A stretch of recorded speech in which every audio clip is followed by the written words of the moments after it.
Basic जो layout होता है प्रोग्राम का फर्स्ट हम उसको करते हैं। आप इसको तवज्जो दें क्योंकि मैं साथ साथ रिकॉर्डिंग पे लगाया हुआ है, ये रिकॉर्ड हो रही है तो वीएलई पे मैं अपलोड कर दूँगा, उसकी टेंशन नहीं लेनी, ना ही लिखना भी नहीं है, बस ये इसको देखो कि मैं कैसे कर रहा हूँ।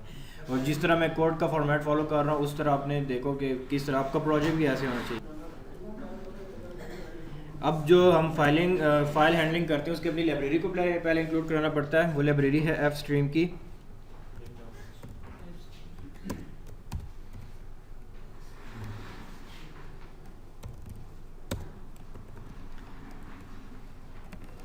ये लाइब्रेरी इंक्लूड करानी पड़ती है। उसके बाद हम वही मेन फंक्शन हो गया,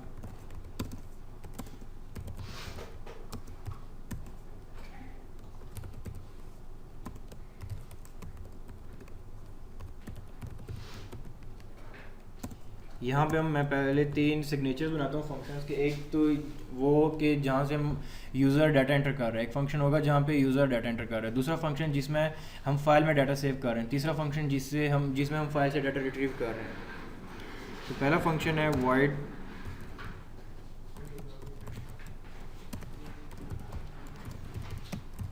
ये यूज़र से डाटा लेगा। सेकंड जो फंक्शन है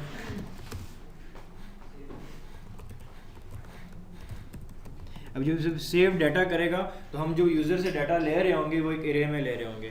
तो जब हम उस एरे को हम पास करेंगे एज अ पैरामीटर इस फंक्शन के अंदर, वो पूरी एरे हम पास कर देंगे पैरामीटर एज अ पैरामीटर इस फंक्शन के अंदर।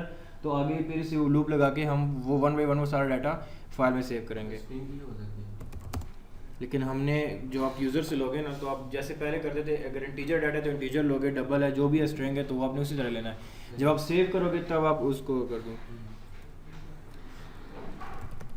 यहाँ पे मैं डाटा की एक एरे एज अ इनपुट यानी एज अ पैरामीटर पास कर रहा हूँ इस फंक्शन के अंदर। उसके बाद आ जाएगा हमने रीड डाटा फ्रॉम फाइल। ये जो फंक्शन कॉल करेंगे तो ये फाइल से डाटा बैक रीड कर देगा। इसके अलावा अब हमें नहीं पता कि जैसे मैं वाई प्रेस कर रहा था तब वो डाटा इनपुट ले रहा था, हमें नहीं पता कि यूज़र ने कितनी इनपुट्स लेनी है। तो यानी वो भी हमने डायनामिक रखना है कि वो बेशक जितनी इनपुट्स ले, हमारे पास जो एरे का जो साइज़ होगा वो फिक्स नहीं होगा। वो जितनी दफ़ा वो इनपुट्स देगा वो एरे का साइज़ खुद ऑटोमेटिकली इंक्रीज़ होता जाएगा। फर्स्ट ऑफ ऑल जब हम करेंगे ये इस फंक्शन की इम्प्लीमेंटेशन, नीचे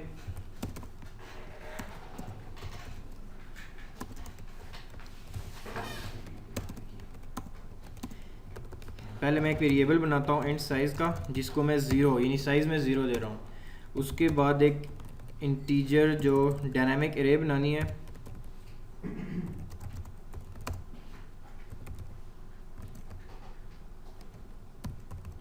इसको यहाँ पर साइज़ दे दिया। ये हमारे पास डायनामिक एरे बन गई है। अब यहाँ पर डू वाइल लूप लगाकर बार बार पूछते रहना है कि अगर उसने दोबारा वैल्यू एंट्री करनी नहीं करनी, जितनी दफ़ा वो वैल्यू एंट्री करता रहेगा उतने ही खुद ब खुद एरे का साइज़ इंक्रीज़ होता जाएगा और वो वैल्यूज़ उसमें एडजस्ट होती जाएंगी। तो उसके लिए हमारे पास क्या है,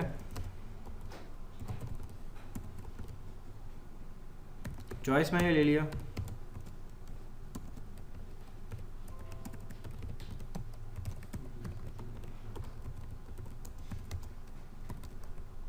जब तक वो वाई प्रेस करता रहेगा लूप ये बार बार चलता रहेगा।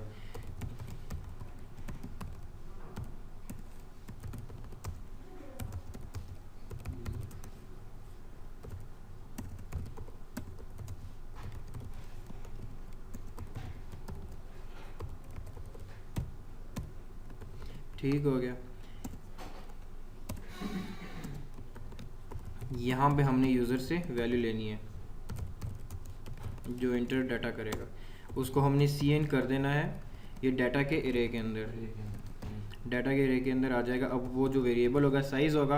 अब साइज़ जो है एरे स्टार्ट होती है 0 से, तो फर्स्ट वो जो इंडेक्स होगा बाई अभी जो उसका इंडेक्स है वो 0 है, तो जैसे ही वो उस इंडेक्स के ऊपर डाटा सेव कर देगा, उसको मैं प्लस प्लस कर रहा हूँ कि नेक्स्ट टाइम के लिए जब वो आएगा तो वो 1 होना चाहिए, जब थर्ड टाइम के लिए आएगा वो 2 होगा, इसी तरह।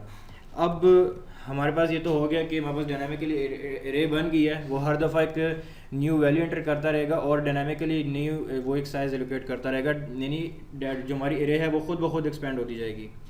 लेकिन हमारे पास अब आप लोगों ने पढ़ा था स्कोप का, कि जो मैंने जिस साइज़ का वेरिएबल डिफाइन किया है ये स्कोप के, यानी इस जो हमारा फंक्शन है इसी स्कोप के अंदर है, हम इसको किसी दूसरे फंक्शन में यूज़ नहीं कर सकते। अब जब मैं इसको पास करूँगा इस जो मैं दूसरे फंक्शन में जहाँ पे मैं सेव करना है डाटा को, इस एरे को पास करूँगा, वहाँ पे हमें पता नहीं होगा कि जो यूज़र ने कितनी डाटा एंट्री की हुई है और कितने एरे का साइज़ क्या है। तो उसके लिए मेरे पास दो तरीके हैं। जो फर्स्ट तरीका है वही बेटर है, क्योंकि आप लोगों को इसकी बहुत ज़रूरत पड़नी है। उसमें यह है कि आप क्या करोगे, ग्लोबल वेरिएबल बना देते हो। एक ग्लोबल वेरिएबल लाइक मैं यहाँ पे बनाता हूँ int s is equal to 0। अब ये एक ऐसा वेरिएबल है जो इंट मेन फंक्शन के ऊपर है। ये जो वेरिएबल होगा आप कहीं भी आप इसको यूज़ कर सकते हो, किसी भी फंक्शन के अंदर यूज़ कर सकते हो, ये पूरे प्रोग्राम पे एक्सेसिबल होगा। तो यहाँ पे जो साइज़ की वैल्यू होगी वो मैं उस s के अंदर सेव कर रहा हूँ, कि जितना भी डाटा एंटर करता है यूज़र, जो भी साइज़ होगा डाटा का, वो इस s के अंदर होगा। तो नेक्स्ट टाइम मैं इस एरे को जिस भी फंक्शन के अंदर पास करूँगा, या इस एरे को मैं जहाँ पर भी यूज़ करूँगा, इस डाटा को यूज़ करूँगा, मुझे पता होगा कि यूज़र ने इतनी डाटा एंट्री की हुई है और वो मुझे एक्सेसिबल होगा। अब जब ये आपका ख़त्म हो जाता है यहाँ पे,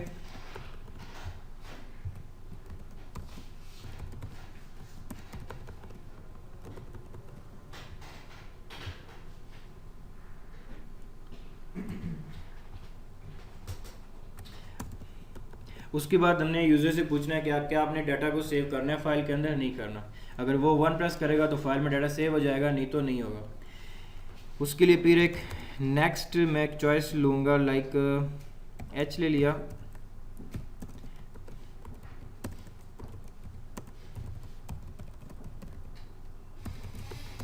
प्रेस 1 टू सेव डाटा और 0 टू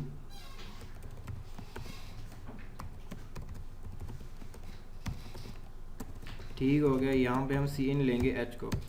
अब इफ़ h की वैल्यू अगर 1 है तो वो आगे क्या करेगा, यहाँ पे जो हमने फंक्शन बनाया था ये वाला सेव डाटा, इस फंक्शन को कॉल कर लेगा, इस फंक्शन को कॉल कर लेगा। और जो मैंने यहाँ पे एरे बनाई थी डाटा के नाम से, ये वाली ये डायनामिक जो एरे बनाई है, इसको मैं एज अ पैरामीटर यहाँ पे डाटा पास कर देता हूँ। यानी जो मैंने एरे बनाई थी डायनामिक, उसको मैं as a parameter save data के फंक्शन में पास कर रहा हूँ। अब जब मैं इस सेव डाटा के इम्प्लीमेंटेशन करूँगा नीचे, तो मुझे वो एरे एक्सेसिबल होगी।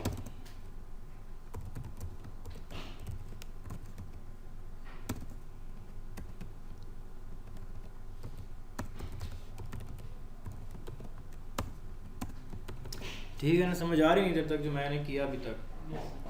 अब अगर हमने इसको चेक करना है कि क्या रियली डाटा इधर आ रहा है हमारे पास, क्योंकि जब भी आप प्रोग्रामिंग करो या जो बड़े प्रोजेक्ट्स होते हैं उसमें आप काम करो, लाइक तुम लोग का जो प्रोजेक्ट है उसमें हर एक स्टेप के ऊपर आपने काम चेक करते रहना है साथ साथ। क्योंकि आप जैसे भी लगे रहोगे पूरे अपने लाइनें लिख दी, 100 लाइनें लिख दी, आपने टेस्ट नहीं किया था, आपको पता नहीं लगा कहीं पे कौन सा एरर आ रहा है। तो अब हमने पहला जो टास्क था हमारा कि यूज़र से डाटा लेना है, वो हमने ले लिया। अब उस डाटा को डिस्प्ले करना है, पता लगे कि वो डाटा यूज़र की जो इनपुट है वो आ भी रही है या नहीं आ रही। और फिर उसके बाद हम एरे को डिस्प्ले करते हैं कि हमारे पास जो सेव डाटा का फंक्शन है उसमें हमारे पास वो एरे एक्सेसिबल है या नहीं है। तो यहाँ पे हमने फॉर लूप लगाना है। तुम इधर आगे आ जाओ।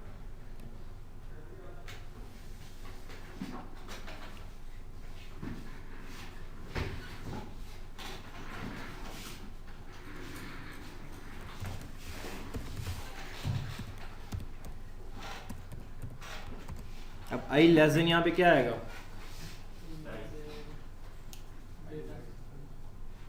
मैंने भी कुछ बताया था, सोएगा सारे सोएगा। एस आएगा, एस जो ग्लोबल वेरिएबल बनाया था।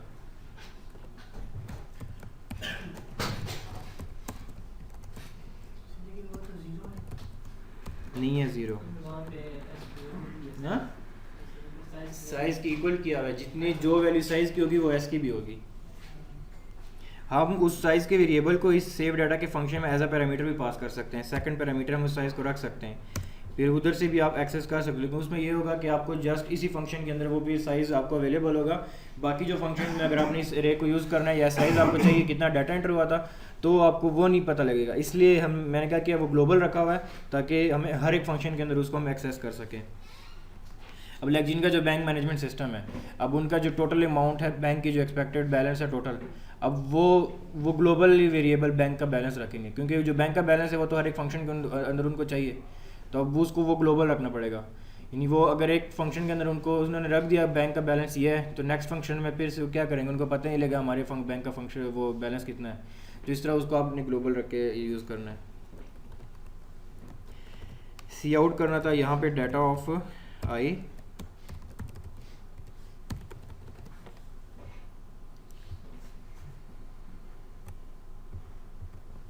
यहाँ पे पहले मैं वो वाला function read data from users ये मैंने कॉल किया, उसके बाद एक लाइन लगाता हूँ ताकि पता लगे, फिर वो रीड डाटा फ्रॉम कौन सा था, सेव डाटा था, कौन सा, ये जस्ट शो करने के लिए कि इनपुट आउटपुट जो आ रही है वो कैसे आ रही है। हाँ ठीक है, वो नीचे आ रहा है ना सेव डाटा का, सही है, ये लाइन इधर से उठा के। अब मैंने यहाँ पे मेन में जस्ट एक ही फंक्शन कॉल किया, रीड डाटा फ्रॉम यूज़र, जो सेव डाटा होगा वो रीड डाटा फ्रॉम यूज़र के वाली फंक्शन में होगा। इधर मैं ये लाइन लगाता हूँ ताकि पता लगे कि वो डाटा जो सी आउट हो रहा है वो सही हो रहा है नहीं हो रहा।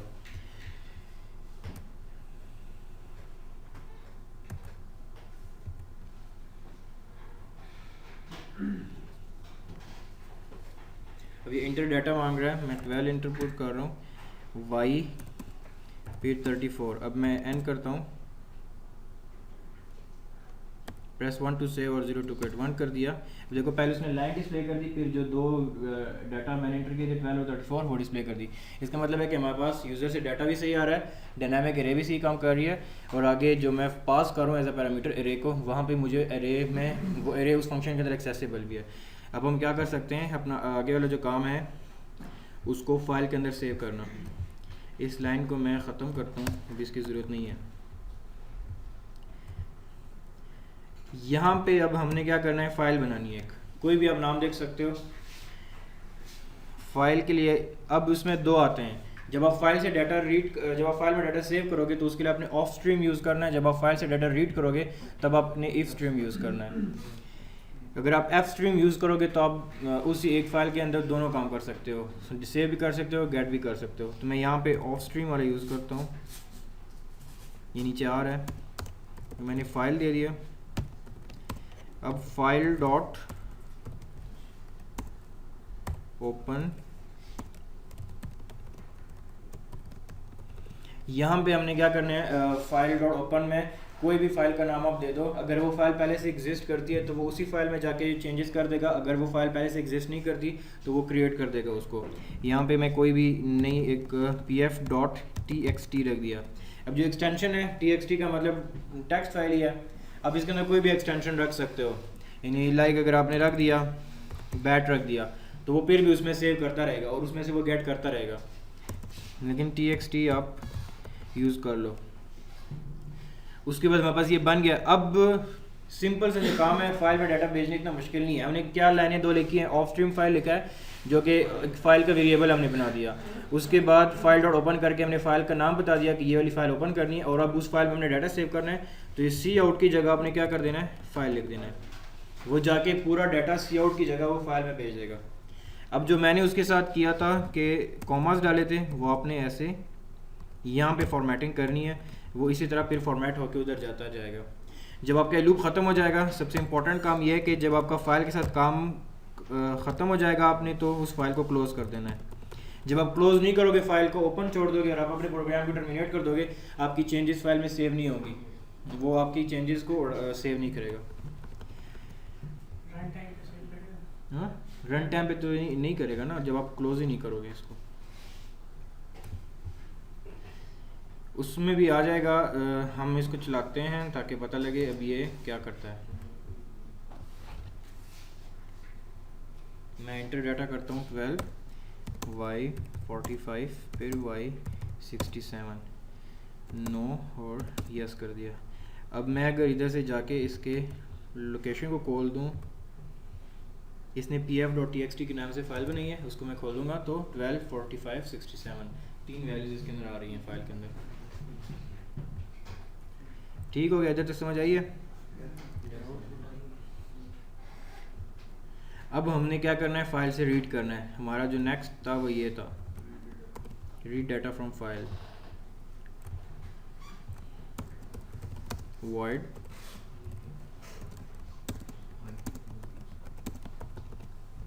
क्या हुआ है, void को समझ लो कोई गूंगा बहरा बंदा नहीं होता जो ना बोल सकता है ना कुछ काम कर सकता है, यानी ना सुन सकता है ना बोल सकता है, ये भी वही है।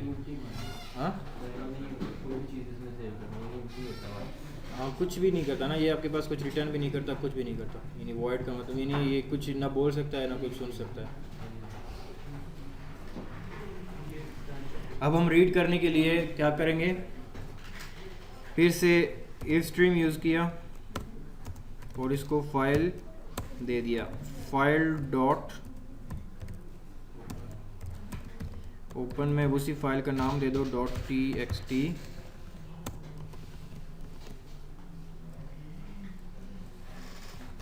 एक स्ट्रिंग डाटा के नाम से मैंने बना दिया और इसको मैं उसकी लाइब्रेरी ऊपर कर दूँ, क्योंकि जो फाइल से आपने डाटा रिट्रीव करना है वो आपने स्ट्रिंग के फॉर्म में रिट्रीव करना है।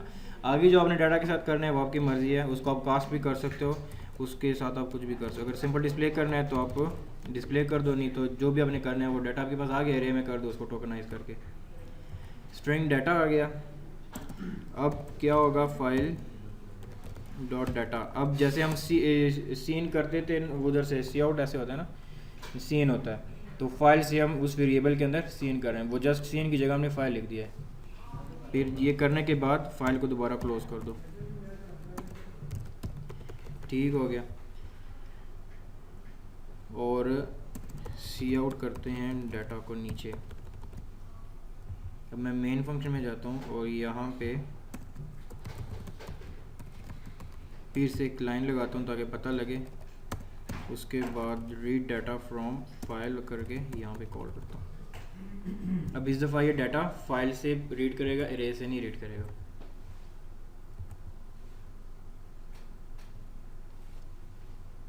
अब एक चीज़ आप एक और भी नोट कर लें, मैं उससे पहले डाटा एंटर करूँ,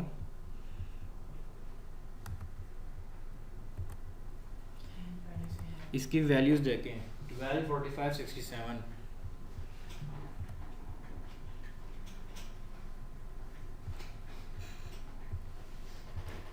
इंटर करता हूँ डाटा 30, फिर 6, फिर 100। अब इसने वही लाइन पहले ड्रॉ किया, अब फिर फाइल से डाटा रीड कर रहा है 36 और 100। पहली जो वैल्यूज़ थी 12, 47 क्या थी, 12, 45 और 67, वो किधर गई?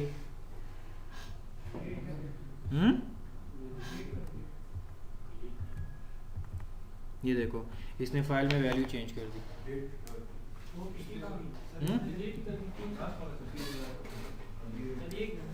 अब ये बहुत बड़ा इशू है ना कि आपने पहले डाटा सेव कर लिया, फिर दूसरे बंदे ने आके नया डाटा सेव किया, आपका पुराना डाटा उड़ गया।